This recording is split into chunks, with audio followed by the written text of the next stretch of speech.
سلام دوستان، خوش اومدید به یه ویدیو دیگه از کانال من جومکتون هستم. امروز اومدیم با هم آموزش پلاگین شاپکیپر رو بذاریم.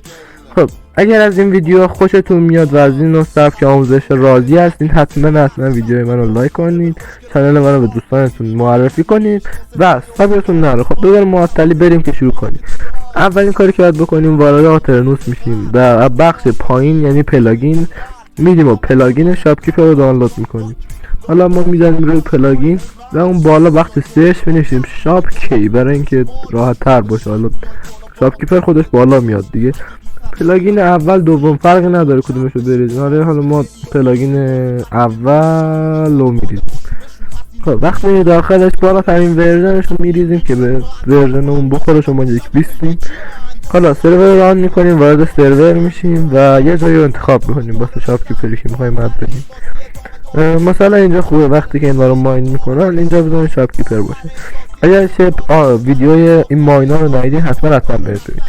اولین کاری که میکنیم با کامند شاپکیپر ویلیجر برای شما اسپام میشه. حالا شما میتونید بعد این کامند شاپکیپر هر نوع مابی که میخواین رو اد بدین. حالا مثلا کریپر، برای مثال پیگلین بروت، پیلیجر یا حتی ویچ. اینا مابای کلی ماب دیگه هست. حالا این چند تا از مثالای اون ماباش بود که من فقط زدم که ببینید. و حالا ما کار اصلیمون با این ویلیجر هست. این ویلیجر رو توضیح میدیم و بقیه‌شون هم آسونه دیگه. وقتی که شما شیفت بگیری و کلیک راست کنی روی یک شاپکیپر، منوی کار اون شاپکیپر برای شما باز میشه. الان میریم با هم ببینیم. الان اینا رو دارم نشون میدم که هر کدوم با هم متفاوتن، یعنی زیاد متفاوته ندارم. و اون گزینه اولش ست شاپ نیمه. شما وقتی اینو میزنید داخل چت از شما یه یوزر نیم میخواد. حالا هر چی که میخواین بنویسید. ما می‌نویسیم جوکس. بعدی موو شاپکیپر. شما وقتی اینو میزنی، وقتی که کلیک راست میکنی شاپکیپر به اونجا میره و اگر کلیک چپ کنی موو کنسل میشه. و همین سادگی تا اینجاش که هیچ دشواری نداشته و خیلی هم راحت بوده.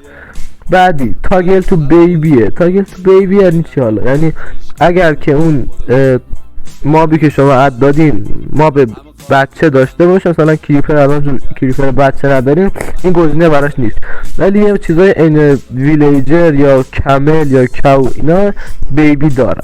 گزینه بعدی هم میتونید جا و بایومشون رو تغییر بدی. به همین سادگی بایوم و جا بشون رو هر چقدر کلیک کنید. گزینه بعدی همونطور که میبینید مقام و رتبه شونه، همون که وقتی شما خرید میکنی گلد و آیون و اینا میشه.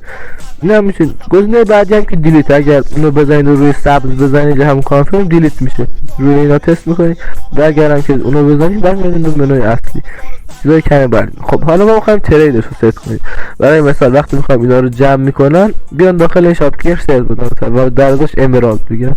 شیفت کلیک راست میکنی، کل کار ما با این چند ردیف اینجاست و آیتمایی که باید بفروشیم و اینجا باید بذاریم.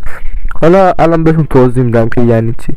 ما الان میخوایم ترید اولش این باشه که یه دونه هویج بده یه دونه امرالد بگیره. ترید دوم اینه که 2 تا هویج بده یه دونه امرالد بگیره. حالا اسکم یعنی چی. ترید سوم حالا یه هویج یه دونه سیب زمینی بدیم در ازاش یه دونه امرالد بگیریم. همین کارهایی که با اونا کردیم ما اینجا هم میذاریم. همونطور که میبینید الان اون ردیفای رو به بالا هر کدومش شدن یه دونه ترید که ما میتونیم همشون حالا انجام بدیم دیگه.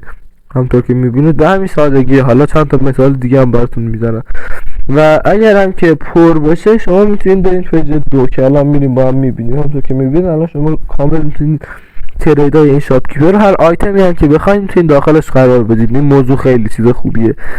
حالا برای مثال الان شما میبینید اون شاپکیپر پیج یکش پره. حالا الان ما اینجا با هم میذاریم یه ردیف هویج بدی یه ردیف بگیری.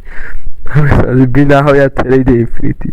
خب وقتی که میدید این پره میتونید برید پیج 2. داخل پیج 2 هم دوباره همون کارهای داخل پیج 1 هم میتونید انجام بدید. این دو تا چیز مهمی نیستن، الکی باشون ور نرید، به درد نمیخوره. و همینجور که گفتم میتونید هر نوع مابی رو قرار بدید و چیز خیلی سخت نبود. حالا شما هر کاری دوستون میخواد میتونید به این شاپکیپر رو انجام بدید. بعضیاشون همونطور که میبینید بیبی دارن و بعضیاشون ندارن. خب این بود از آموزش ما. چند تا ماب دیگه هم تست کنیم و بعد بریم سراغ خدافظی. اگر از این ویدیو خوشتون اومد حتما ویدیو رو لایک کنید و واسه دوستاتون هم بفرستید، چون یه لایک ریز با شما خیلی میتونه من کمک کنه. و فعلا خدا حافظ.